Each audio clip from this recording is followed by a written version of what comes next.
Put in this computer. Hello, everyone, and welcome to another episode of What's Happening in Travel. I am here with my buddy, Show and I am 12th of Kerwin. April.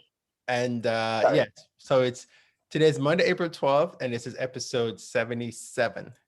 And so because this is 77 and the 777 is my favorite airplane, we actually didn't plan to put a 777 up.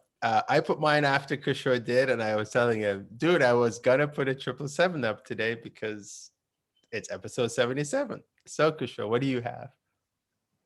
I have this site you could probably only spot at London Heathrow. And I was reading an article about something or the other. And I liked this picture. And turns out I could save it. So I did It's very cool. and show it. But yeah, I don't know where it came from or anything. Okay. Because let's see, So- there is Egypt Air. There's Air India. What's the one next to Egypt Air? I think I don't know what that is. I couldn't can't tell tell the what it last is day. either. That's Air India, the red one. Right, the red one is Air India, but the other one on the other side, I don't know what that Yeah, one I is. couldn't tell what that is. And so we got Emirates and we got the United 787, it looks like. Then there's LATAM. And is that the cargo And- one? No, that's the Vistara Oh, okay. 787 from Delhi. I haven't flown this star yet. So that's cool. And then that's the Qatar 773 on landing. 77W. Yeah. So it's interesting. The landing photo, the pilots are applying reverse thrusters before the nose gear is on. Yep, a lot of them do that. Pilots are fun. They don't get much fun, apparently, it seems. I did a cockpit landing once on a 737-300 back there. Was an airline in Germany. And when we landed, the captain was like, the first step was like, I bet you can't make the first turn off. And the captain was like, oh yes, I can. and we landed. I mean, we set up really good for it and landed like almost at the edge of the end of the runway. But and of course, when you're jump seating, you can't say anything. You just sit there and watch. And I'm sitting down, and I'm looking. I'm like, we're not gonna make it. We're not gonna make it. We're not gonna make it. And we actually passed it a little bit, and then he just turned the plane around and took it. we weren't fully past it, but we were past whatever that line is that you have to turn. Yeah. So we passed that like a little bit, and he still turned, and we made it. So, This reminds, I know we're getting horribly sidetracked already within the first 2 minutes. That's okay. But did you hear about that Ethiopian Airlines cargo 737 that landed at the wrong airport in Zambia? I saw the headline, but I didn't read it. Tell me. So it was a cargo flight from Addis Ababa. Uh-huh. It was going into, I think, Lusaka, and they landed at an airport that was constructed about 15 kilometers, being constructed about 15 kilometers away. Yeah. And as they were approaching landing, the tower at Lusaka said they couldn't see them. And this was during the daylight. Yeah. But they continued landing, and turns out they landed on an unfinished runway. And when they discovered what happened, because people didn't know what to do with this plane, Right. because it wasn't ready, so he just turned around, took off again, and flew 15 minutes to Lusaka, the correct airport in Lusaka. So it still happens in this day and age. So I know that here. I know here in the U.S., we would say the FAA would greet you on arrival. I'm with the FAA, and we need to talk as he brandish your badge. But it's embarrassing for Ethiopia, right? Because it's one of the premier carriers of Africa, if not the world. Oh yeah, yeah. So well, so the thing with African Airlines is as we talk about that is I think there is Ethiopian, Kenya Airways. They have a similar moniker. Is that what you call that tagline? Huh. think one is from like Africa to the world. one's like a Pride of Africa, and the other Yeah, one that's Kenya. That's Kenya, right? And Ethiopia is something similar to that. Yeah. But yeah, that's quite interesting. And Egypt Air is actually a really good airline. You just don't hear much Mhm. about them, right?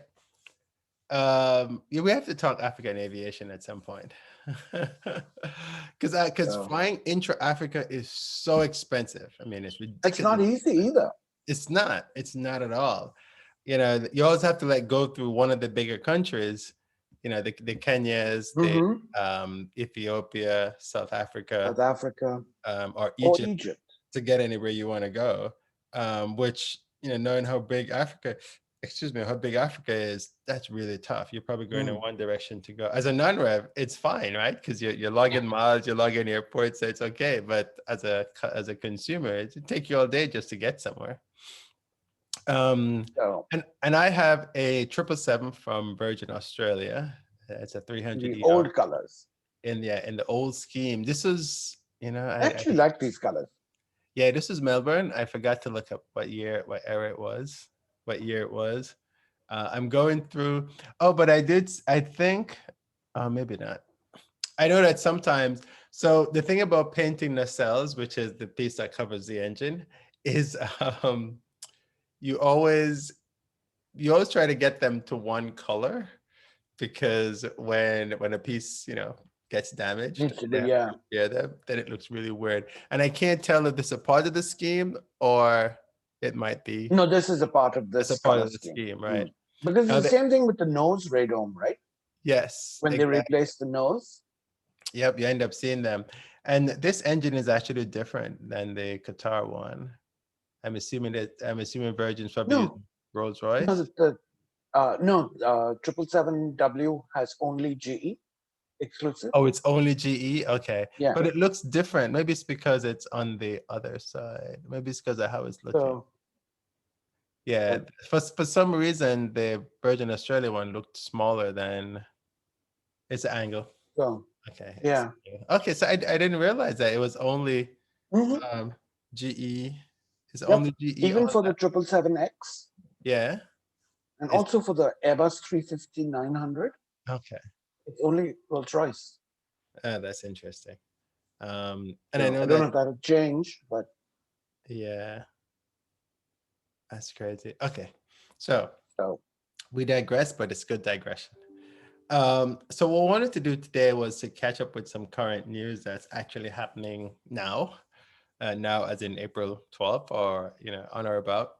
And the first one we got is, so here in Houston, Texas, we have two airports, Houston Intercontinental and Houston Hobby.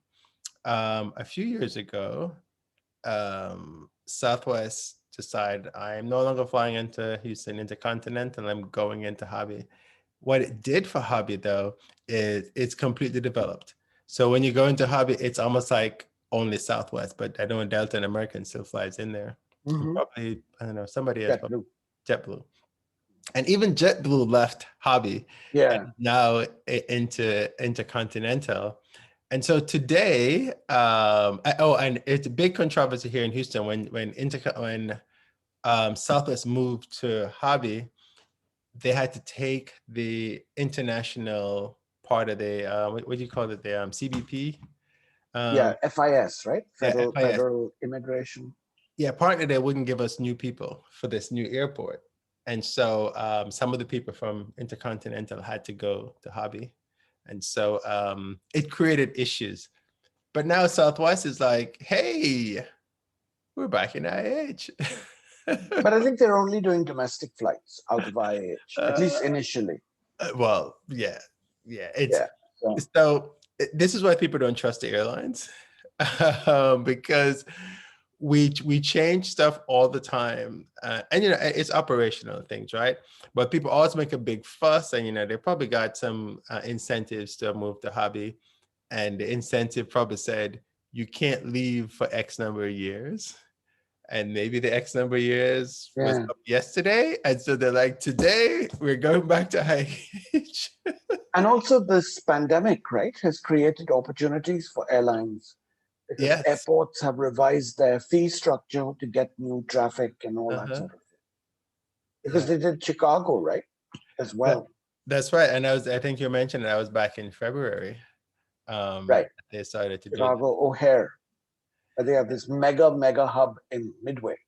Yeah, so it's kind of the same thing here. I mean, when you go to Hobby, you can just watch like Southwest Plains land, all the time.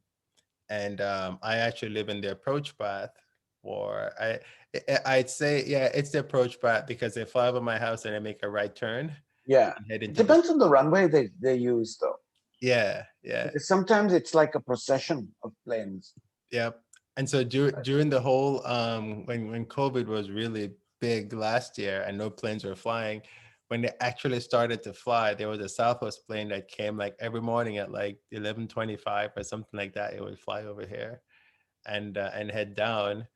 And I was thinking that it was probably only cargo going into Hobby at the time because no one was flying. So, yeah. So that's what's happening with Southwest. They are back. And one thing we're talking about is, so Houston, the airport, Hobby is 21 miles, about 21 miles south of the city, and Intercontinental is about 21 miles north of the city. So are people going to be confused when you book a ticket? Because people, of course, don't read and they don't listen, and all they're looking for is cheaper fares. And the fare might be cheaper out of Hobby still. Or they might have a special fare at IAH to say to people, hey, we're out of IAH, but they're just going to book it and they're going to show up at Hobby instead of IAH. No one's fault but their own. Take responsibility. Yeah, but they're never Stop going to blaming everyone else. But people are never going to. They're going to be like, oh, I can't believe it. The Southwest did I'll never fly Southwest again. Exactly. And it's like next week you'll see that because the fare is cheap again, right? I saw something. But they're only doing 6 cities, I think, out of Houston, Intercontinental, IAH. It's crazy. So, because you know what it is? Anyway. People don't think that airlines make mistakes, right? So apparently United had when you and United has started to do a good job about this. When you buy a ticket, because baggage is like the number one question that people ask: how many bags can I take on my flight? And how many am I allowed? So when you buy a ticket, United gives you a little thing that says, this is how much your weight you can take, and it shows up on your receipt. This is how much baggage you can take, and how much it's going to cost you, if it's going to cost you. So there was an error in the system, and it said it would cost like, I don't know how much their bags are. I heard about that. It was like $25 to go one way, and to come back, it was actually, they were showing 3 times. So when somebody printed that, I go, that's clearly an error. I mean, because in your rightful mind, why would the airline charge you 3 times as much for a bag to return than when you go? That is obviously an error. But people like to make the airlines look silly. And so it was a big thing. And I'm like, that is not a big thing. That is just people being dumb. Obviously, it's an error. Just call the airline and say, look, this is an error. I knew it was an error, but maybe because I used to work on the website and I know how all that stuff works. But sometimes we need to chill a little bit. And then they came back and go, oh, yeah, it was an error. I'm like, duh. Yeah. But people do that kind of stuff. So social media is good, but it will be the death of us. I don't know if it'll be maybe. So, all right. So more current news. Europe has always had a big fight about planes and trains. I think even people have done things where planes versus trains. Planes versus trains. Yeah, they've left the center of London, and they've journeyed out to the where is it? They've journeyed out to like they want to go to center of London to the center of Paris, and then some people take the train and others will take the plane, and then they try to see if they beat each other.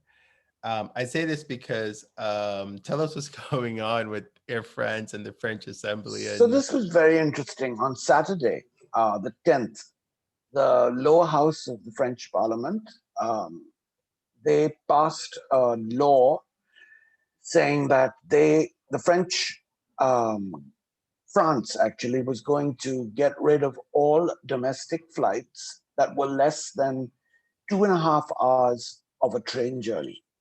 Now, initially, the climate activists, who are much, much stronger in Europe than they are in the US, they wanted to say anything less than 4 hours, we need to scrap. But the legislators, the National Assembly, the lower house, passed this rule of no flights for any origin and destination that is 2.5 hours or less by train. Now, it still has to go to the Senate, which is the upper house in France, before it becomes law. So it'll be interesting to see what happens, because this can seriously impact like Air France hubs in Lyon, for instance, because a lot of the flights to the south of France would be within that 2.5 hour time frame, and passengers would be forced to take the train. Maybe Right. that's what's needed, but I don't know. Yeah, Because they don't think, the French legislature thinks that the aviation industry is being a little too complacent about climate change and is not doing enough. So they want to force the issue. And this actually is related to another topic we're going to talk about with Sweden later on. yeah, it's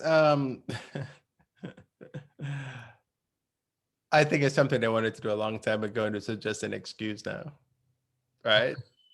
So it's like, oh, why don't we do this now? But some of these routes are really weird. I never understood. So I think Air France, they have like, is it Clermont-Ferrand? It's one of their hubs down there, and Lyon. I don't know.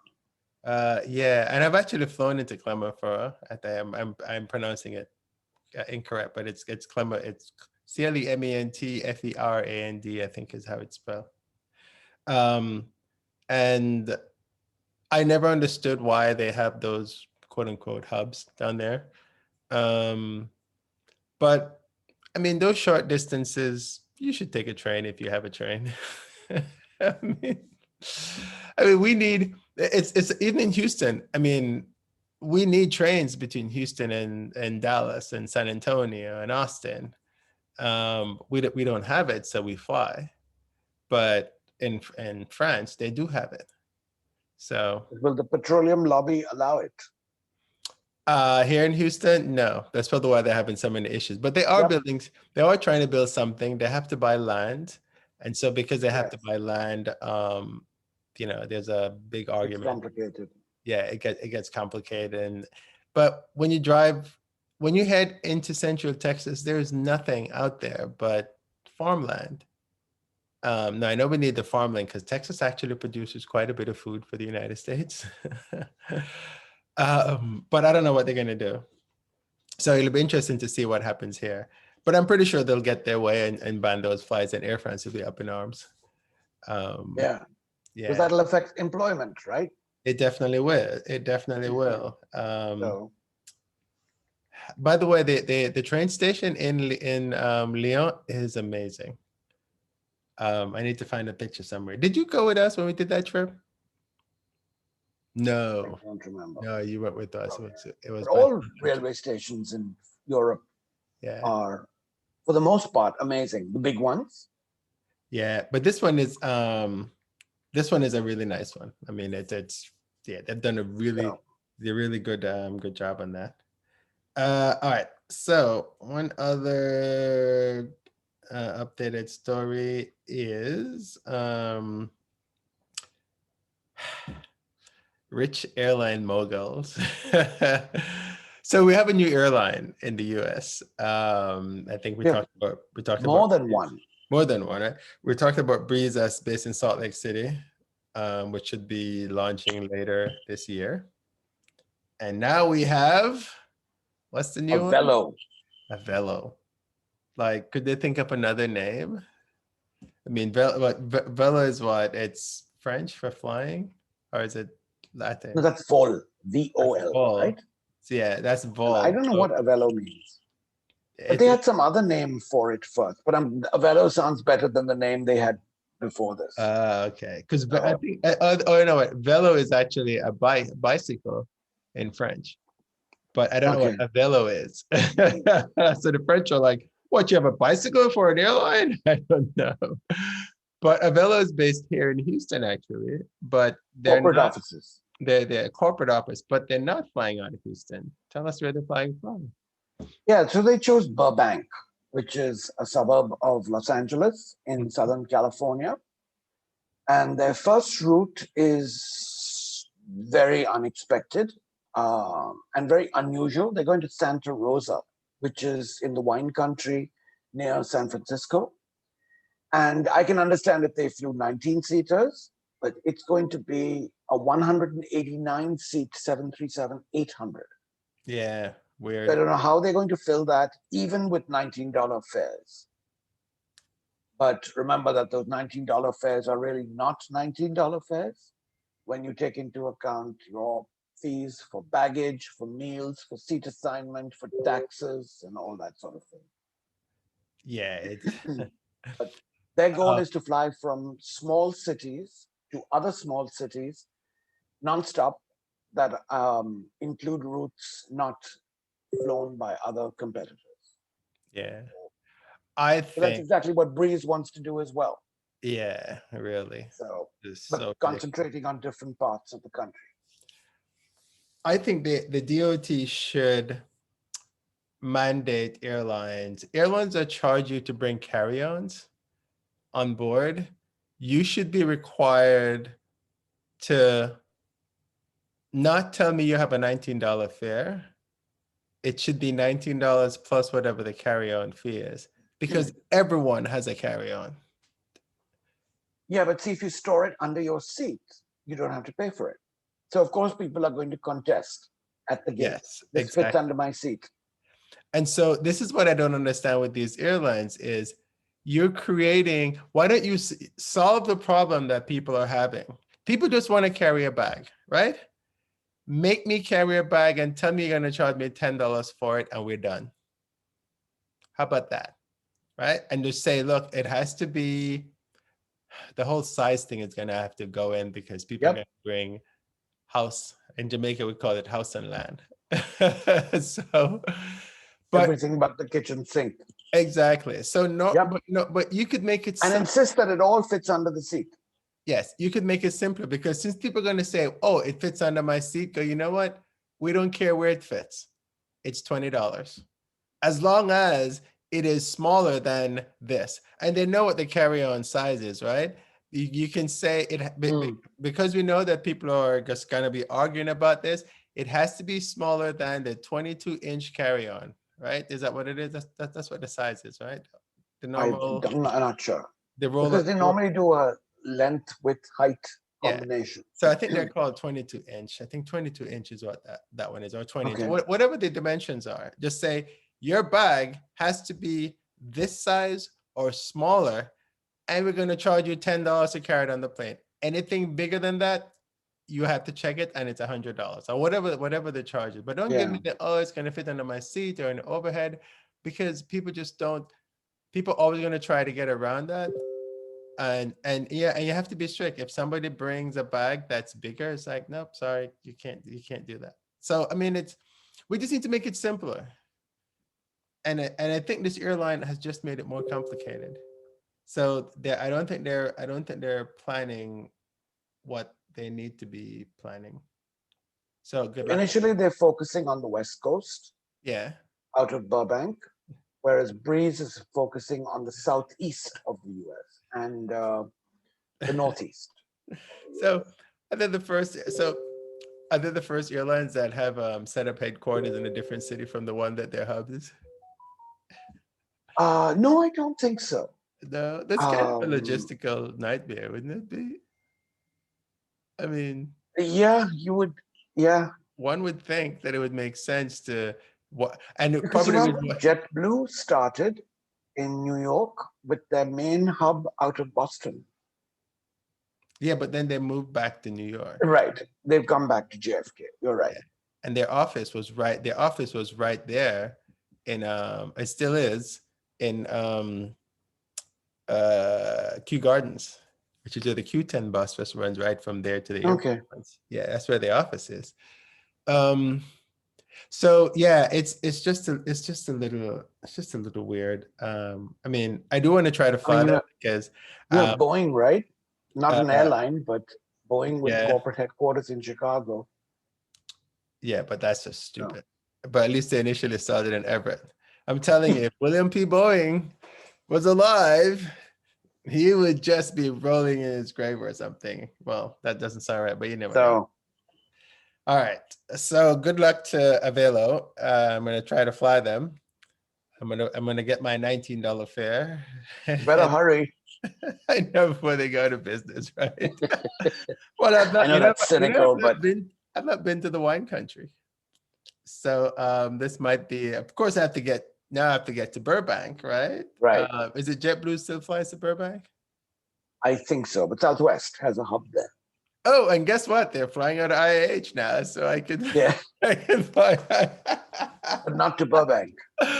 Oh, but yeah, but you know Southwest, right? Although I think they've stopped that. Used to be you could get like you could pay like what $39 and you could make like 10 stops across the country. But they don't have that anymore. I think it's maybe 3 or 4. Some of the roads still has that though. Do they? Okay. Yeah, yeah. Like when you go from Hobby, you could go from Hobby to like New York, and you could stop in like San Antonio and all over the Yeah, place. yeah. Yeah, stop. But Oh, I know. Okay, that's what you mean. Okay, yeah, yeah. yeah. It's the same flight number. I need to find the longest one because I think there was something we had before where as a non-rev we're gonna try to fly the longest flight because you pay one price and you could just keep connecting. Um, all right, so we have some other stories that we're going to talk about. So we're going to talk about aircraft, but first let's talk about some other stories. So this one had me really cracking up when Christopher brought it up. It says the U.S. TSA trials. So TSA is the people who do airport security in the U.S. Um, they're trialing disinfection of security checkpoint pins. I laugh because COVID is a year old, a year and a month or two, right? And Yep. now is the time you're trialing disinfecting the bins. I mean, what have you been asleep for a year? What do we got to say, Kusha? So, yeah, they're a little late to the party, A little? um, but at least they're doing something. And hopefully they will continue this once COVID has come and gone, if that ever happens.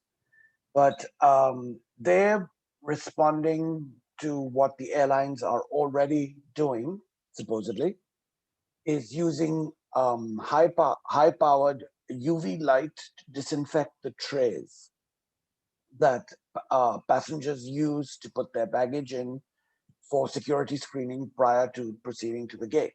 Uh-huh. So they're doing this in Washington, D.C. National Airport at Of 2 course. checkpoints. Of course. And there's a separate standalone unit that essentially you insert these trays into, and it gauges the intensity of the light and how long the bins need to be in that light for true disinfection to occur. The only thing is that the bins are so filthy by the end of a few hours. I don't know what they're going to do about that, if they can even do something about that. But at least they'll be disinfected, even though they may look filthy. Yeah, But but are they gonna disinfect them after every use? Because apparently otherwise, so. what's the point?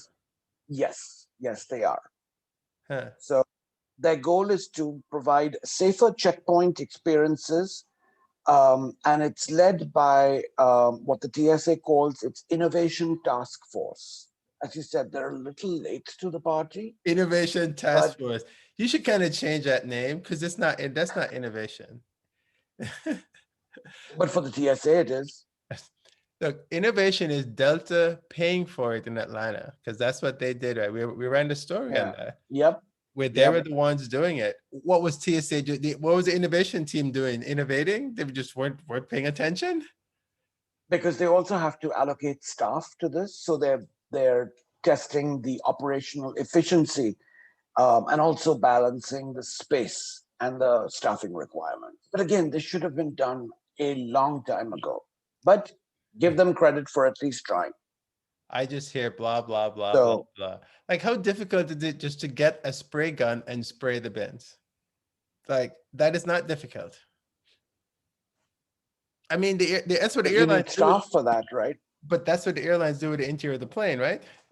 They basically they bought a spray gun, and they're expensive, because I looked at one of them, just that little portable thing is like, it was like what, $1,500 for each of those guns, and it didn't include the chemicals.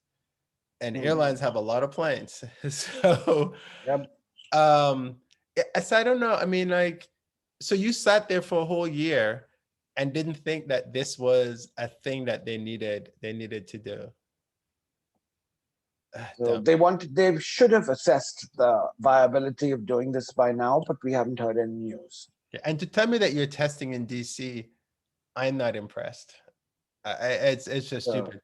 Because, see, you know what I did when I traveled? I bought some, because I didn't want people yelling at me, so I bought some disposable trash bags. Is that what they call them? Which sounds kind of weird, right? But it's a compostable ones. And and what I do is I put my bag in that when I go through the TSA, and then I toss it after. But do they let you do that? Yeah, you can put your bag in whenever. The only thing was that it was stupid. I had an 8-ounce bottle of hand sanitizer in the bag, and she goes, "You have a big bottle in there." I'm like, "Oh yeah, it's my hand sanitizer." And I go, "Can I just take it out?" She's like, "No, you can't touch your bag." I'm like, "What am I gonna do? I got nothing in my hands. I'm not like a magician or anything like that. I'm just gonna go in the bag. You're watching me. I'm taking this out, and I'm gonna give it to you." She goes, "No, you can't do that." I'm like, "Okay." The level of stupidity at the TSA is just ridiculous. But anyway, they said, "You're watching me. I'm not doing anything. I got nothing in my hands." So she said, "Okay, go." But so then I said, "How often do you guys change your gloves?" And she goes, "A few times a day." But I know, right? And then she goes, "But I'll change it now." And I'm like, "Thank you." Because that was my question to her, but it was her idea. It's good. If it's my idea, it's bad. So I talked her into changing her. I thought you were allowed to take larger bottles of well, you can, but they have to test it. So they put it in the tester thing. Yeah, the thing they use to test like baby formula and all that. They put it in that and they test that. And then and so she changed her glove. She put her hand in my bag with the new glove. and and I was watching her. And then she took it out, she did the test, and then she gave it back to me. I said, "It's okay, I'll take care of it now." Because I didn't want to put it back in my bag. And so I got foiled that way. So the tip is take a plastic bag with you and put your, and even when I travel now, Kusha, that's what I'm gonna do, because those bins are nasty. Yeah. And how difficult would it be just for them to clean it? Just have a guy who sprayed or a girl who sprays it. I don't understand it. But then you have to wipe it and. No, these sprays are actually they go pretty good. And you know, no, I believe you. I believe you. They will disinfect it, but they will still look dirty though. Yeah. Oh, right. It definitely will. And what will happen is that whenever they spray it and it's dirty, then your stuff will get dirty because the thing inside was dirty. Yep. So because it's alcohol, it'll dissolve the grime. Yes, it does. Maybe they should have thought about cleaning the bins. You see, all this they have to work out. Huh? What's this? Maybe they should have tried to clean the bins before COVID came around. They never did that. My God. I'm getting worked up. All right, Chris Show. And the next story. Are we done with the TSA? Yes, I have. Okay. I've actually never, ever had a bad experience with them. Never. With the TSA? Never. Oh my God, dude. I mean, they've been good, right? You know, for 9 times out of 10, they're good. But you know, you get some person who just think that they're. But they probably had a bad day. Yes, and they have an ego issue.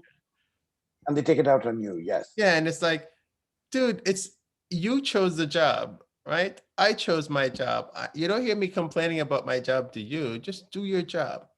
And sometimes the process is just stupid. And you know what it is too? Is that the people who they have checking tickets to go into these lines, it's like, it's so stupid. You don't need that. You don't need that person there to tell me where to go. Although people at the airport, Well, I think you do, though, because people seem to lose all common sense the minute they step inside an airport. they do, but they could have a better They system. can't seem to read signs. They could have a better system. Maybe scan my boarding pass at the beginning, and then a gate opens and I go through it. We could make it so much simpler. I mean, here it is, a person who likes to have who don't want to automate people out of a job, suggesting a way to automate 2 people out of a job. But I want efficiency, because the system is not efficient. And you know what the funny thing is? When COVID gets a little more under control, nothing is going to change. No, of course not. Because if it took them a whole year just to figure this out, and they're testing it, you don't need to test anything. Just roll it out. I mean, what's there to test? Well, no, the logistics, right? And if it affects efficiency, because people will start screaming and shouting if their bags are delayed or if it's too slow, and it's Washington, D.C., right? So you have a lot of politicians coming through. Well, that is why they can throw their weight around and all that's that. why they did it there. So show your tax dollars at work. Yeah, it's just stupid. You need to go test it at JFK where they get a real test. Dumb. I don't know what the answer is, but it's not what they're doing. All right.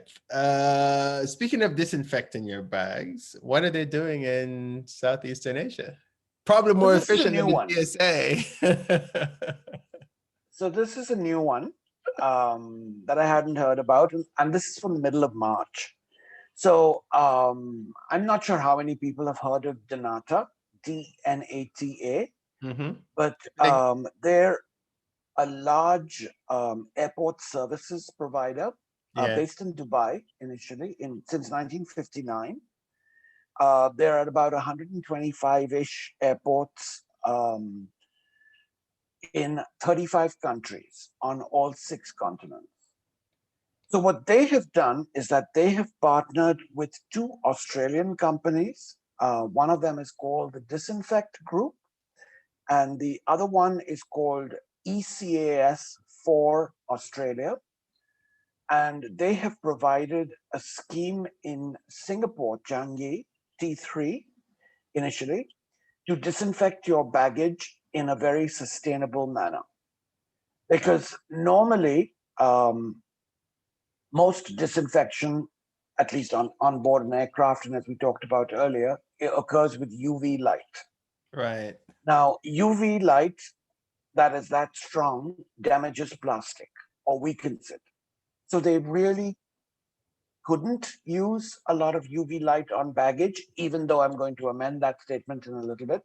So what they are using is a concentrated saline solution developed by these 2 Australian companies, the Disinfect Group and ECAS for Australia, in a method that they call natural, non-toxic, biodegradable, and killing 99.99% of bacterial pathogens on all types of luggage. And this is hospital-grade sanitation. So it's extremely effective. And both these companies have expertise in dealing with less unnatural means of sanitation. So as I said, Singapore is the first test of this system. It's available for 5 Singapore dollars, which is about $3.70 in the US for each bag. And it's soon to expand to other terminals and other airports in the region. So I just thought this was interesting because you can't really use bleach on plastic. But what Kuala Lumpur, up from Singapore has already started is to actually use UV lighting to disinfect baggage. They started at about the same time. So I'm curious to know if they advise people that any plastic um, luggage should not be subjected to this. Then that causes issues. If you want all your bags sanitized, I don't know if this UV light would work on plastic without degrading it in the long term. So just do like I do. Put them in a plastic bag. Put them in a yeah. plastic trash bag. That works really well. So what I want to know is, will this continue after the epidemic? Again, will we ever get past this epidemic? Doesn't look like it based on the stupidity of people around the world. But Yeah. we'll have to see. Yeah, it is looking weird that as soon as we solve one problem, then we get another variant and people decide, oh, I'm not taking a vaccine, as if we haven't been taking vaccines all our lives. I saw a TikTok video. There's a TikTok. I'm sure everyone is familiar with what TikTok is. Are you familiar with TikTok, Aisha? Mm-hmm. Yes, I am. I'm not such a dinosaur. That's funny. So there's a guy on there and he's a doctor, and so but he's an emergency room doctor. So he's the one. The thing with TikTok is coming from. I was talking about someone the other day, coming from a generation where video was not a thing for us, and now video is a thing for the younger generation. Like you have a video on your phone. We had a video camera that you had to like put over your shoulder. And it had like a big video VCR size tape inside recording the images. Now it's on your phone, you press a button, you're done. So you're seeing behind the scenes of a lot of things that you normally wouldn't have seen. And people are bored, so they're broadcasting them. So he was talking about how including a lot of stupid stuff. yeah, but that's another issue. A lot of stuff is very stupid, but a lot of stuff is actually very educational. And so he's just trying to tell you why you should do things to protect your health so you don't end up in the ER. And so, which is where he sees people. And one of the things he was saying was vaccines. And he talked about the vaccines. He's like, so do you think that measles, mumps, rubella just decided, I'm going to stop infecting people? It's like, how do you think that happened? And he's trying to explain that, people who took the vaccine protected you who didn't take the vaccine. And that is why we no longer have these things as issues. And COVID is the same way. We need to take the vaccine so we can protect each other. And because you won't take it and I took it, I'm going to end up protecting you. So that's the kind of thing, people just don't, we don't get that we need to do this to get rid of COVID, because we can't keep doing what we're doing now. It's just not sustainable. We should still keep washing our hands, because that is sustainable. Don't be so nasty, people. But yeah, I mean, I wish them luck with this, and maybe the TSA needs to go there and learn a few things.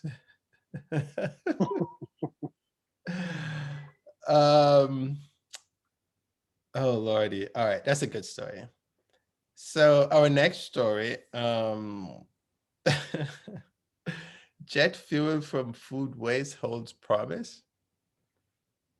Again, I like these kind of stories. Okay, let's get this one. So this, again, is from the BBC in mid-March. So God knows we're a wasteful world. And anything that doesn't look perfect in terms of food is thrown away into a landfill or wherever. Well, all this organic material degrades. And the principal emission from this is methane, CH4, which is a natural gas. This is the same issue that's coming to the forefront in the northern permafrost areas of the world that are melting. And all the vegetation that has so far been hidden from decomposition because of the ice sheet on top of it is now being exposed and releasing tons and tons of very significant proportions of methane in the air. So what they've discovered recently is that when a few companies, I forget what the name of the company is they devised a means, a catalysis-based procedure to convert food waste, oils, and even wastewater into a paraffin, which is sort of like a waxy petroleum distillate, if you will, to create jet fuel at a much cheaper level than you could otherwise. So again, this is using entirely organic material to create jet fuel. And the greenhouse gases that are emitted when we process fuel the traditional way with hydrocarbon processing and all that, as well as the decomposition of all this food in landfills, is eliminated by this process. The only thing is that how are they going to scale up this procedure? Because I was looking at some statistics, and US Airlines in 1 year used 21 billion gallons of jet fuel. And this has been sponsored by the UK government, which is offering a 15 million pound competition to develop jet fuel from household waste. It's easy to convert this waste to diesel fuel, but for jet fuel, which is kerosene, it's an additional method of processing that is apparently quite expensive. So what this new method does is completely bypass that and go directly from waste to jet fuel with these proprietary catalytic agents, which essentially speed up the process. So as I said, food waste, animal manure, and wastewater can be turned into competitive jet hydrocarbon fuels. And they ultimately want to get this to 70% composition of the fuel that goes into an aircraft. And it also eliminates all the methane that bubbles up from landfills. And based on the fact that this is a British-sponsored initiative, I found it interesting that the first tests of flights is going to be in 2023 by Southwest Airlines in the US. So I just thought this was worth mentioning because all this innovation is being created out of necessity. But my question is, how are they going to scale it up? But again, anything that they can do to help is beneficial. Yeah, when you mentioned innovation, I was thinking of the Tsa Innovative Team. You're not letting that go, are you? No. It's a dumb name for a team that sat there for a year and did nothing. You know, I don't know. They're probably like, of course we're doing something. We were thinking about it for a year. And I'm like, yeah, whatever. But anyway, so do I have to do something different as a consumer? Do I have to get like a special bin to put stuff, or do I, or just whatever I'm doing? Well, see, all that hasn't been worked out yet. Because I don't want to do still anything. Trialing this. Yeah, I don't want to do anything. I think this would be more for the grocery stores that actually reject all this food in these huge volumes. Yeah, and not just the grocery store, they're food banks. The food, yes, the food banks. That's right. Yeah, it's and restaurants, right? Yes, it is sickening how much food we waste as a nation. And for no good reason. No good reason. And the weird thing is that the people who, the same people who sit there and say we're wasting, you know, all the environmentalists, some of them that sit there and say stuff, it's like, yeah, but you just threw food away when you went to the restaurant. You just threw this away. You gave a can of food to a food bank that was outdated. So we waste so much. It kills me how much we waste. Criminal. because we make enough food and water to supply the entire nation. It's just happen to be in different places.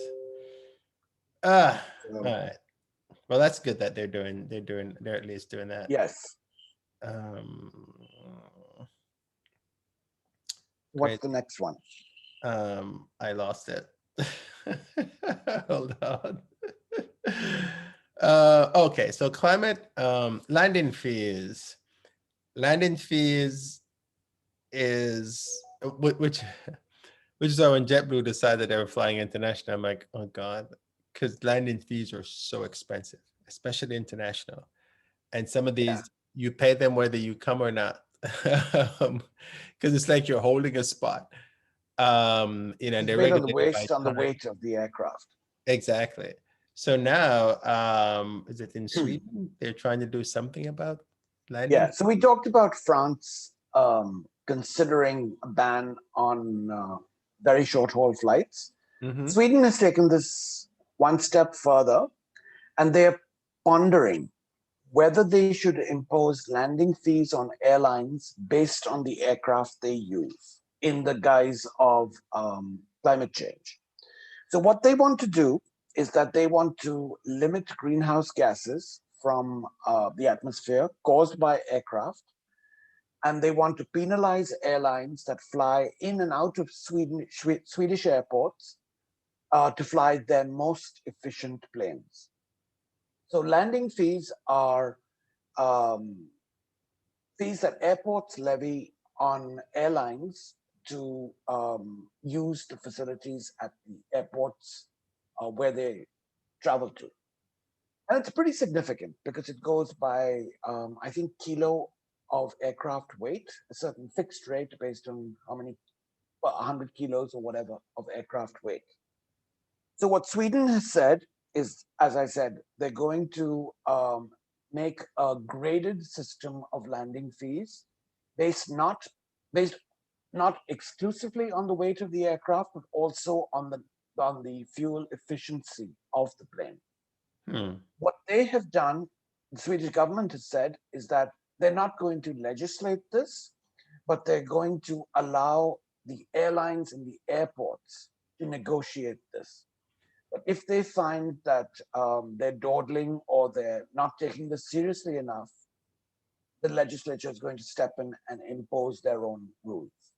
So they're going to trial this in Stockholm at Arlanda Airport, which is the main airport in Stockholm. And they're also going to use it in Gothenburg at Landvetter Airport, which is the code GSE. But that's the smaller one. Okay. Yeah. Okay. So it's to be seen whether this will progress. But if Sweden does it, I'm sure a lot of other European countries at least are going to follow. Yeah, that makes sense. Huh. Which again, it's not a bad thing. But any increases in landing fees is going to be passed on to the consumer, of course. Yes. And so everybody want those $19 fares with $20 overheads. Just kidding. So Yeah, I'm glad they're actually thinking about something. yeah, Sikusha, their innovative team is actually working. you better hope there's no TSA representative listening to the show. I know, right? Because the next time I go through an airport, my watch is gonna be. We'll show you how we can innovate. But you know what? It won't be any different anyway. They'll always give me a hard time whenever I go through it. So it'll be I don't know if I told you, but I went through a TS. There was a month that I was flying, and every single airport I went through, I got flagged. Everyone. And so when I told the guy, I said to him, I go, finally, I said, look, I've been flagged every airport I've gone through this week. And I said, and I've been flying all week. I've been in the airport like every other day this week.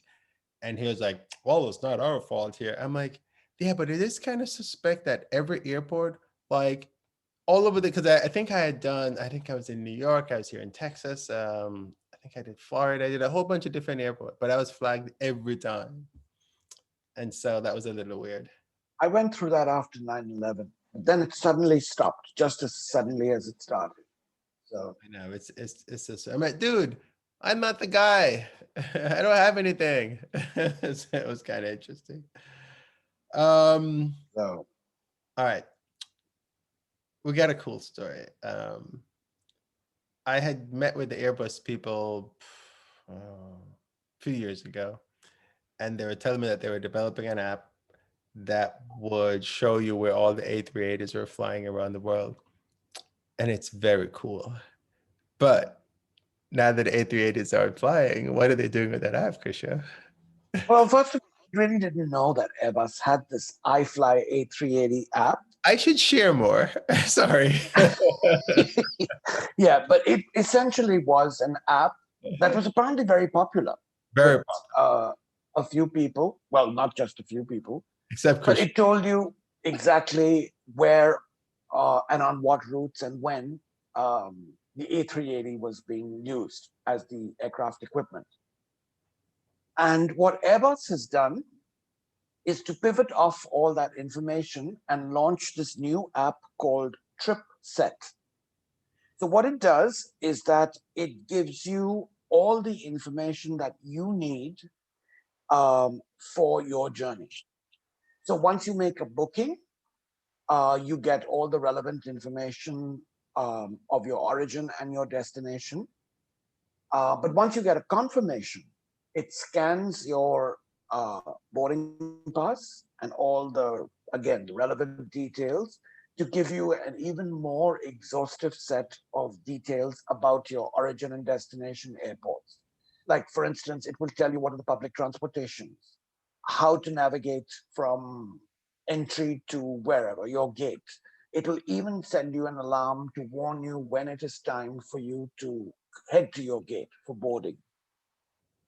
And Airbus justified releasing this based on a 2021 IATA survey that said 87%, 84% rather, of respondents were reluctant to book a ticket even if there was a chance of quarantine. So this app will tell you everything you need to know about your destination first and all the quarantine requirements. That's going to Um, cost them money. It costs them a lot of money because every time you hit it, what's that company? IATA is charging you. yeah, Yeah, they're charging them for every time it gets hit. Because I assume that's where they're getting it. It's thematic yeah, from because they're getting information from a variety of sources, just like the IATA travel app. yeah. So it should be So thematic because thematic is what houses yes, the information. yes, Yeah, and every time you hit thematic, there's a charge. yeah, yeah. So it's supposed to be free though. Well, right. It's free App, to consumers. right? Um, because I mean, if because Airbus, the reason why they did the Flight 380 app initially too was because Airbus realized that if people have better information, then they will buy the tickets. And if they buy the tickets, the Yeah. airlines have money, if the airlines have money, then they can buy airplanes. So Um, yeah, so it's good that you do that. I actually thought of doing a thematic thing, but I can't afford the cost of the hits. I think it's like hmm, 0.0024 I cents. wonder who pay. I wonder who pays for that then. The airline, thematic, Hmm, it's a part of the deal, and anyone can set that up. yeah, But the airline pays for it because I mean you're buying a ticket anyway, and so yeah. eventually you the consumer pay for it in the price within the price of your ticket. So that's why when it's charging at $19 fares, I'm like, yeah, you're domestic. And now JetBlue already have that expense because they do fly internationally. Hmm, Uh,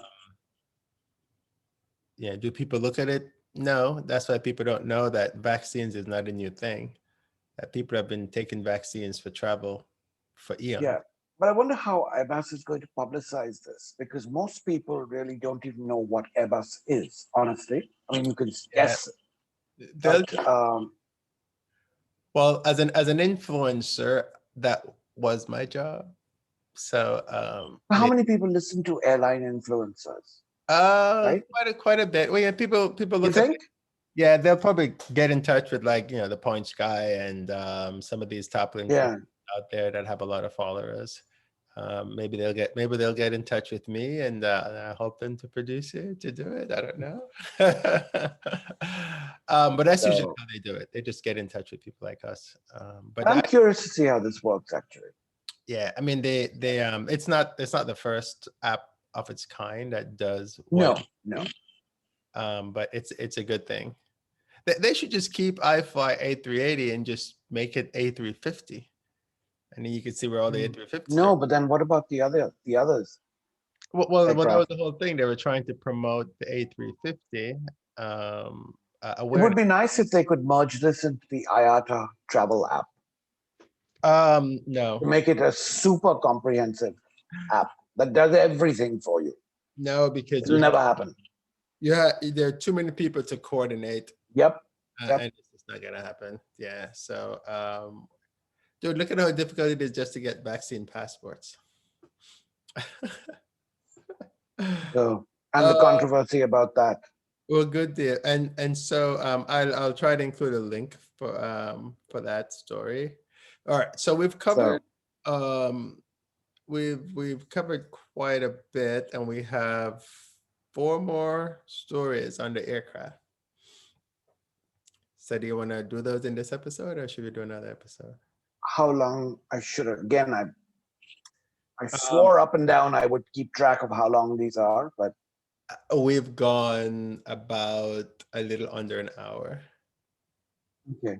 I guess we could get this done in 30 minutes. Sure. Yeah. So do you want to do it attached to this episode or a new episode? Yes, because we've gone 90 minutes, right? Yeah. On previous episodes. Oh, so you want to keep As long as you really? You Yeah. want to have longer episodes? Wow. Who are you? What happened to Kishore? as long as you don't ramble, we'll be fine. Oh, dude, I'm gonna ramble. I have to. I'm just kidding. All right, so let's talk about aircraft then. Apparently, 2 aircraft that are really awesome have had the same milestone in the same week, or Yes, almost milestone in the same week. What happened? yes. So the first one that happened was the 787, the last Boeing 787 that was produced in Everett in Washington State, had its first flight. I believe it's going to be delivered to United because, as we mentioned earlier, the assembly line for all 787s is moving to Charleston in South Carolina on the East Coast later this year. This decision was, of course, made late last year, and Boeing used the rationale to preserve liquidity and reposition certain lines of business amid the global health crisis. I'm not sure what the global health crisis had to do with this, but that's Boeing's assertion. So, and then this happened on March the 16th. And then on March the 17th, the last A380 ever to be produced took off from Toulouse and headed to Hamburg for refitting. This, of course, was going to Emirates. And I actually saw the video about it, and it flew a low pass over the airport and did the ceremonial wing wave for heading north to Germany. So it's going to be, for anyone who cares, it's going to be registration A6-E Victor Sierra for Emirates. Oh, okay. I was thinking, yeah. So about 16 years after the first A380 was produced, the last one has left Toulouse for good. So is that one of those that they say, will somebody please turn the lights out? So I actually like the I just thought that was interesting. Yeah, the A380, it's been a really, I've never had a bad flight in an A380, and I've flown. How could you? All right. Such an incredible aircraft. It is, and I've flown quite a bit of them. I always loved the stairs in the back. So I just think that's the coolest thing to have a stair in your plane. For us poor folk, they block them off. Well, but see, Me, it, not you, because you are typically in business. it, it depends on who you fly on, right? Because on Yeah, that's right. yeah, because like on Singapore Airlines, the back is Economy economy, yeah. And in on Emirates, top, huh? on top. On top, yeah. And in Emirates, what I did was I was able to go upstairs. I was in economy. I was flying. This is on a domestic, not a domestic. I say domestic. It was on a tag flight from Auckland to Sydney, and then it was going to go back to Dubai. And I flew that Auckland Sydney route, and you could actually go. Was that the one? I went upstairs. They didn't have it blocked off, and I just went upstairs because there's a galley right behind there, upstairs, and business starts right there. And I was chit chatting with the flight attendants, and it wasn't a full flight, but you know they won't let you walk through if you're not a part of that cabin. You have to do it before passengers board or after. Yeah, but it was very light load because it's that tag is really not many people just do that short route. So I was probably the only person who bought a ticket because nobody flies Sydney. and incidentally, Boeing has resumed deliveries of the 787 Oh, okay. because they were grounded for I think about 5 to 6 months. Yeah. Not grounded, but they were not delivering new aircraft because they had all these issues with the way the different fuselage components were being put together. Yeah. So And they solved that problem. Yeah, people tend to forget that the 787 is still a young airplane. Yeah. And it's the cash cow right now for Boeing. Yep. Until they can get the 777 off ground, literally. Yeah. So all right, cool. So two really amazing milestones there. Well, speaking of a 787, are they having issues again? Yes. This is another one I don't quite understand.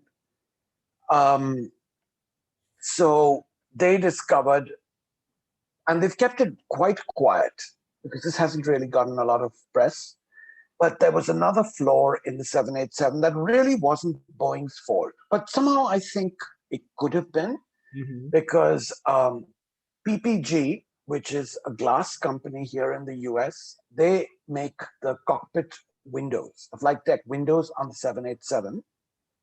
And for some reason, they changed the manufacturing process. And long story short, Boeing was unaware of this change, which to me seems very, very strange, but enough to trigger an FAA warning to airlines to have these aircraft inspected to make sure that the windshield strength was not compromised and still maintained Boeing's operational standards. So it didn't affect a lot of aircraft, but it was yet another ding on the reliability of the 787.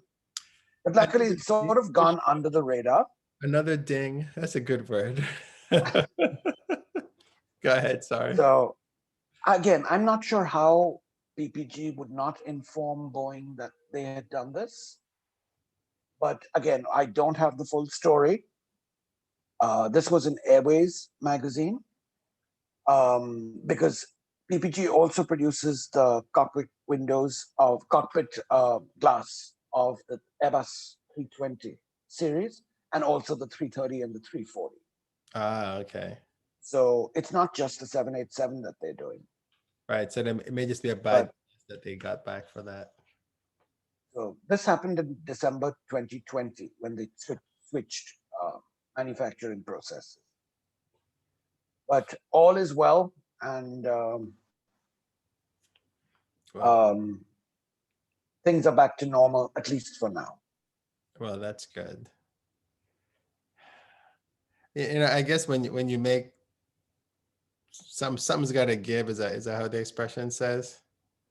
For want of a better word, because give is not really something you want your cockpit windows to do. Really?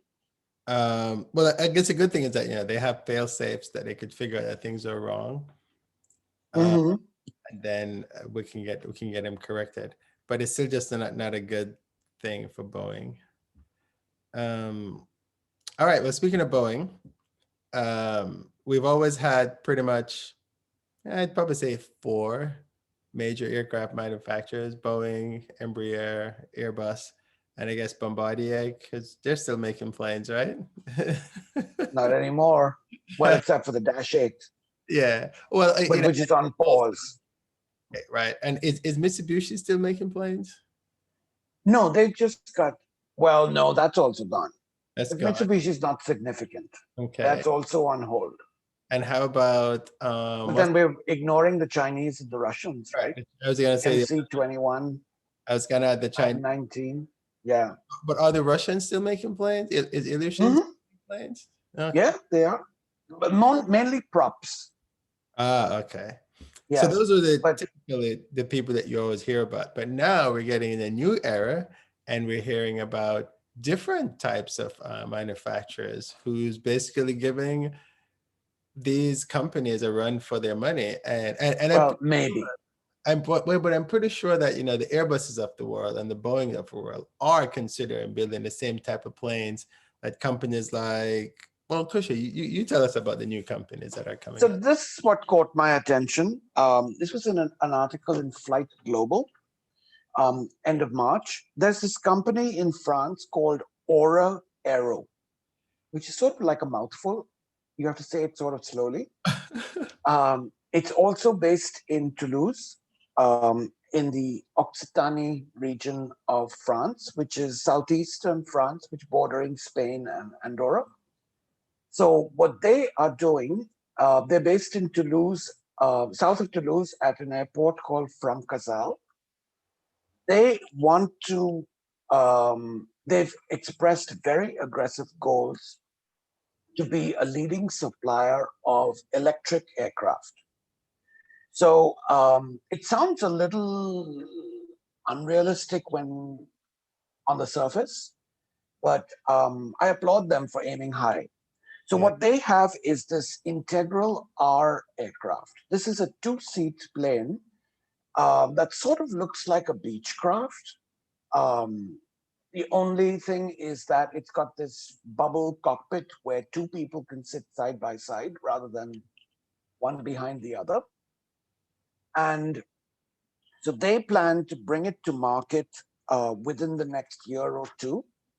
Um, and what they have done is that they have announced, this Aero have announced that they want to build a 19-seater zero emissions commuter aircraft. Hmm. And again, with a very aggressive timeline of 2024 for the first flight and entry into service in 2026. And they're also proposing a freighter version. So this electric version of this Integral R, which is the two-seater aircraft, and they called it the Integral E, is supposed to fly next year. And then there's a third variant, which has a tricycle landing gear. So it's got a nose wheel and main wheels, just like a tricycle, that they want to produce as a zero emissions aircraft. They want to make about 30 of these planes, these two-seaters, in 2022 and 50 in 2023. And they claim to have intentions to purchase for 50 of the electric version of the Integral R, which is the conventional gasoline-powered aircraft. But I just thought it was interesting that these companies are coming out of nowhere with very unusual names. Again, that's very subjective, to get into this electric aircraft field. Right. And we're going to talk about supersonic aircraft later. Yeah. But I'm wondering if Boeing or Airbus or Embraer or anyone else is also an investor in some of these more promising options. Well, I think they're actually creating their own, because I think when I went to Paris Air Show, and I'm losing my years now because they've been postponed all the time, so I don't know which one is when anymore. Although I think Paris was supposed to be this year, so this probably would have Yeah. been 2 years ago. But Boeing has electric stuff that they're testing. And Because with their marketing and their supply chain, they will swamp any of these small independent companies. well, true, but I still think there's room for these small companies. You know how it all works. They'll end up buying each other at some point. And I was trying to look while you were talking. I was trying to look if Aura Aero had any ties to Airbus, and because sometimes a lot And of even though it's Toulouse, it's different. It's not Toulouse Blagnac. yeah, but a lot of these companies, they'll they'll they'll they'll help fund another company because they have shares Right. or whatever it is. But I couldn't find anything um for Aura Aero Yeah. at the moment. But that kind of So, stuff does happen, and I'm pretty sure but you Embraer. can look at a picture of the airplane, which is not the nicest looking plane, but again, looks are not that important when it comes to efficiency. Yeah, and I think they're just using these so they can test the engines and the airframe and things like that. Yes. Yes. Yeah, and the So, standard trike is normal for these type of planes. I was just looking at what it looks like. So they because have last time, sorry, go ahead. they have We had talked to, yeah, they have the tail dragger, and they have the yeah. trike one. It sort of looks like the initial one looks like the Spitfire, which had the tall main wheels and the small rear wheels. So it was a nose up attitude. And the other But one, we remember we had talked last week about Heart Aerospace yes, with Finnair announcing an intention to buy this really good looking plane, I thought. it is definitely is. So And there is, um, sorry, go ahead. so no, it's surprising that um, so many of them are coming out now, and with these aggressive time frames. Yes. Because basically the aerodynamics is already proven. It's just a power plant. Yeah, they need to Yes, think of the power. and the storage, the Yeah, storage. yeah. So that's So the bigger side of it. They know what material works. They know we have like the latest seats now because of COVID. So we people be doing all kinds of research on different seats and things like that. So we have all that. We just got to figure out a power plant that can haul 20 people efficiently around the yeah, place. I was trying to find another story but there's a lot of electric stuff coming out. It'll be interesting to see which is going to be the first one that gets approved to put seats in butts, or butts in seats. Seats in, yes. oops. All right, so we've got we got one more story. You mentioned Supersonic Transport, which since Concorde we haven't had any supersonic transport. So what's going on? So Concorde was, of course, well ahead of its time, I thought. And they had a lot of issues, and it really wasn't successful, primarily because they could not, well, the technology at that time could not get past the sonic boom, which is the disturbance in the air caused by air flowing faster than the speed of sound, that generated this loud noise that went all the way down to ground level. Yeah. So most of the world actually banned the Concorde from overflights at supersonic speed because it was such a disturbing effect. So the aircraft, unfortunately, had limited success, mainly on overwater routes. And London, New York, and Paris, New York was a prime example for that.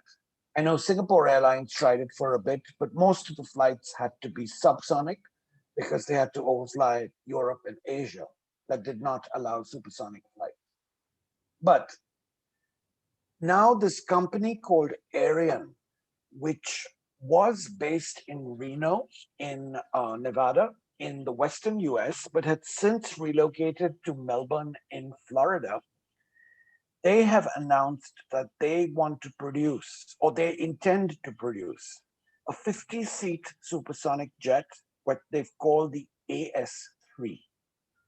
Now, their first goal is to produce the AS2, which is scheduled to go into production in 2023.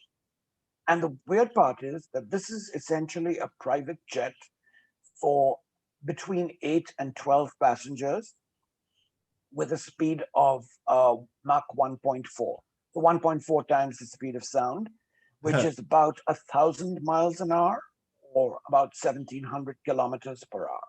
Remember, the Concorde used to fly at Mach 2.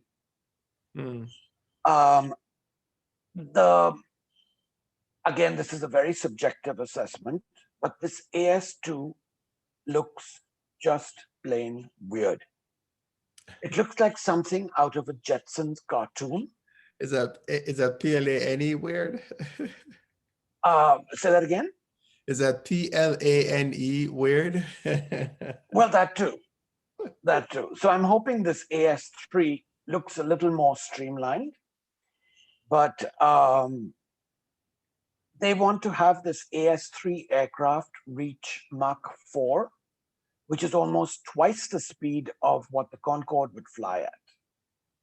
Now, above Mach 4.3 is where you go into hypersonic speed ranges, but that causes a lot of problems with material and construction and technology that really isn't quite ready yet. Hypersonic are typically what missiles, the new generation of missiles, fly at. But I can't believe people would expect anything more than Mach 4. But their goal is to build a future where humanity can travel between any 2 points on our planet within 3 hours. That's been forever. Matter of fact, it was actually 2.5. So they're slacking. So they're working with GE as an exclusive supplier, which is pretty remarkable for a big company like GE, to produce this boomless cruise technology for the engine. So that does not allow the sonic boom from the aircraft to reach all the way to the ground. So what it requires, sorry? How are you going to stop the boom from happening? Well, this is the part that sounds a lot like hand waving here, but again, I don't have all the details. This was a very limited article. They require high fidelity weather models. So they have to plan the route of the flight to include those atmospheric conditions that are conducive to denser air regions closer to the ground to prevent the sonic boom from reaching the ground. But I think they're starting out very well because they've been partnering with NASA, the Langley Space Research Center, to refine this Mach 4, to refine supersonic speed. And they've also got Boeing as an early backer. Yeah. So this one sounds quite promising. That's good. And yes, now they are not the only one, because there's Denver, which is in Colorado, also in the US. There is this company called Boom Technologies that is also interested in producing $200 million supersonic jet for between 65 and 85 passengers that is capable of cruising at Mach 2.2 and about to enter service in 2030. And the interesting part of this is that they have firm orders for 30 of these aircraft from Japan Airlines and the Virgin Group. Now, if 2 companies making supersonic jets was not enough, Virgin Galactic, based in New Mexico in the US, has also developed plans for a Mach 3 aircraft, supersonic plane with 19 passengers in a partnership with Rolls-Royce, Yeah. but also working with Boom Technologies. Yeah. So it's to be seen if one takes over the other or one design morphs into the other.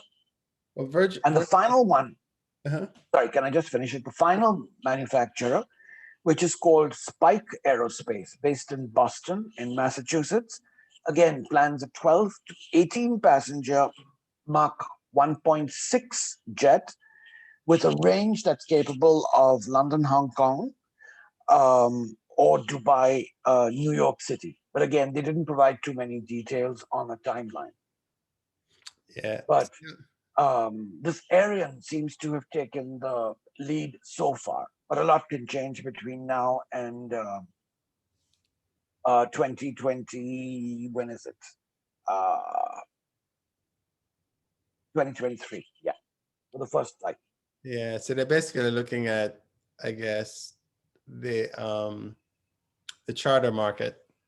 I guess that's where they're gonna Or the private jet, right? Market. well, right, yeah, private charter. Not so much the charter market, but the private jet. Yeah, when I said charter, I was thinking of private jet charters. Yeah. Yeah, the Lears and stuff like that.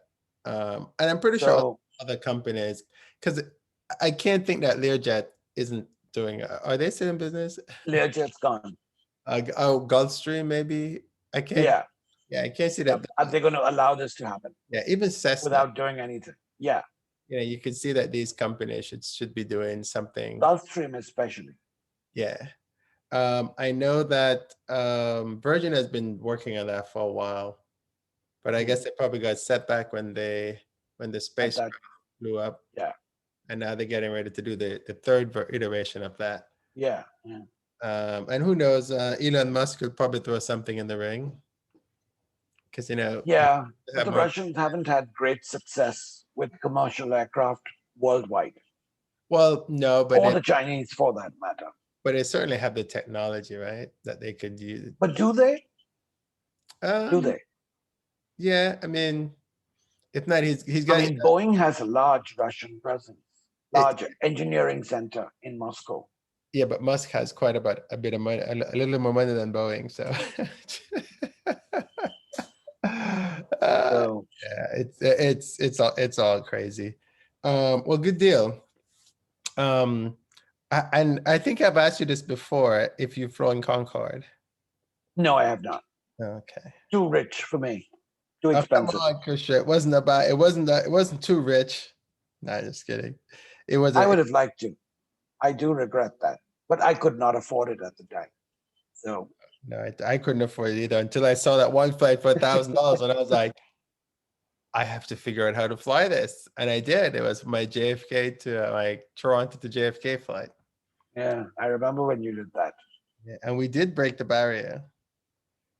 You probably went out to sea though. Did a big V. Yeah, so we didn't have Flight Radar 24 back then, so I couldn't go look at my iPad. That's right. Yeah.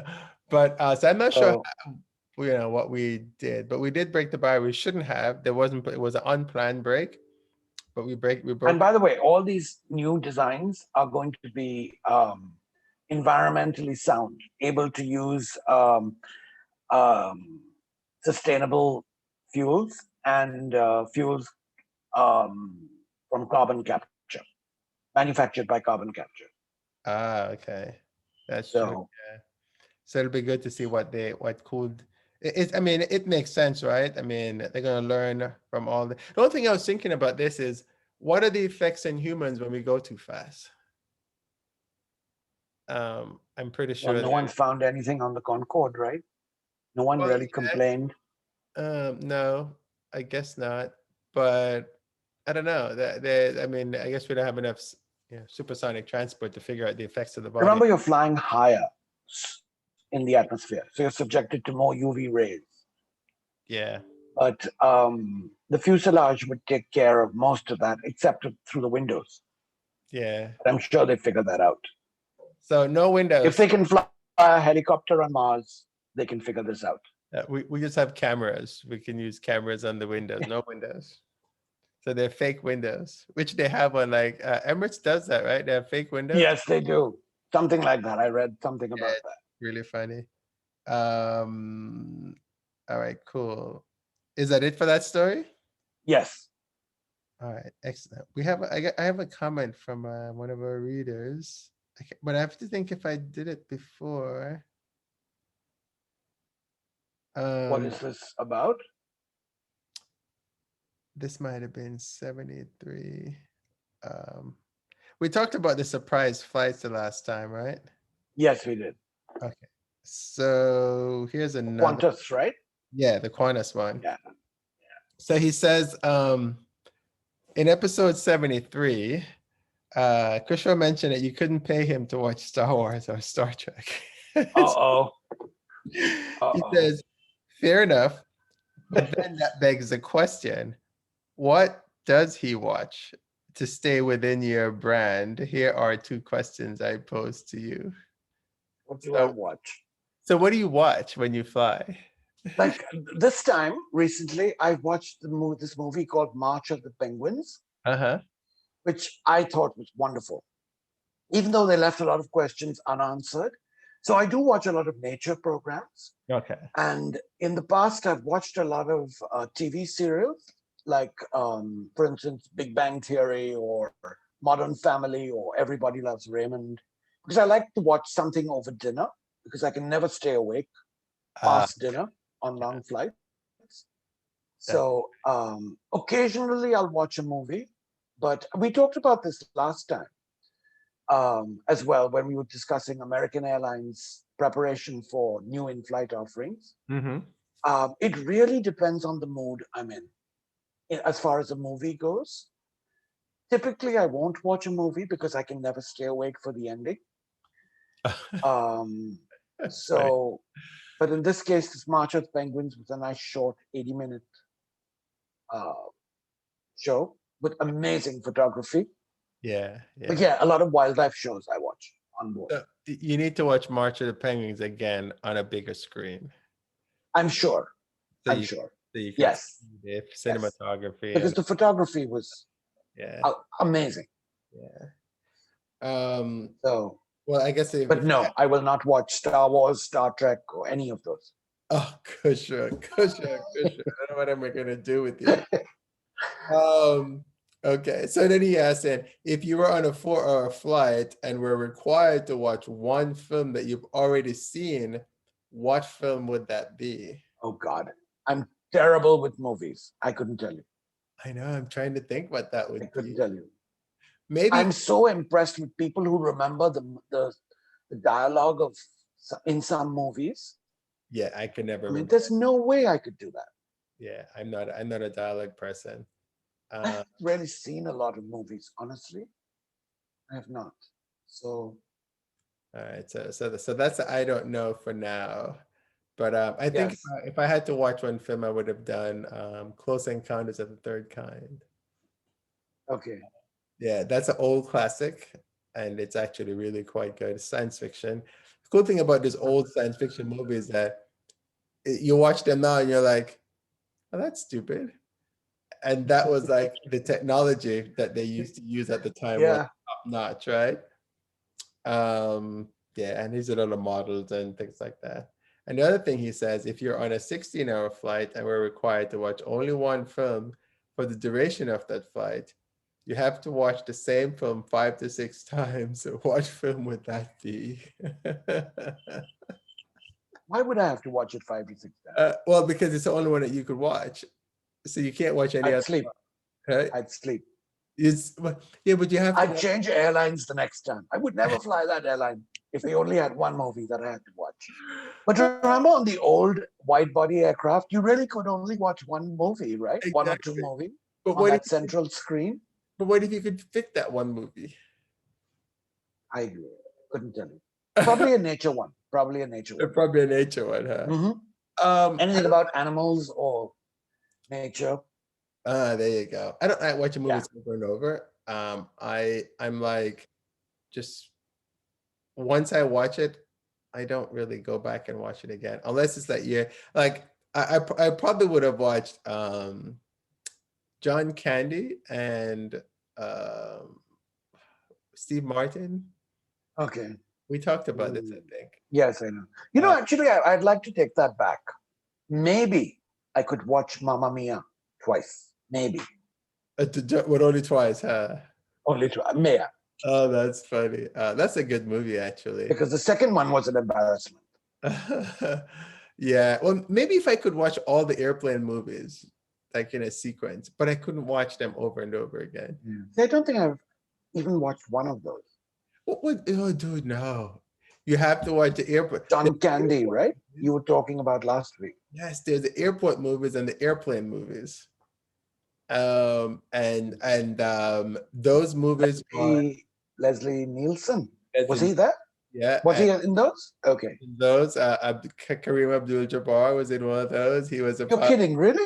Yeah. So he was a co-pilot, and the kid kept going, "You look familiar. You look like you play basketball." And he goes, "You look like this guy." And he showed him a picture or something. And he's like, "Nope, I'm not that guy." It was just hilarious. But that was a funny one. So I'd probably watch one of those airplane movies. So you should ask this person to suggest a movie I should watch, but not Star Wars or Star Trek. All right. So, all right. I will let him know that he needs to suggest a movie for you. All right. I think that was all the comments that we have. Yeah. All right, cool. Remember, if you have any comments, just send me an email, feedback@passrider.com. Or if you go to passrider.com/WHIT, you can just leave a comment on one of the postings there and let us know what you'd like us, or whatever question or comment you have. And I think that's it. Yeah. Yep. That's it. All right.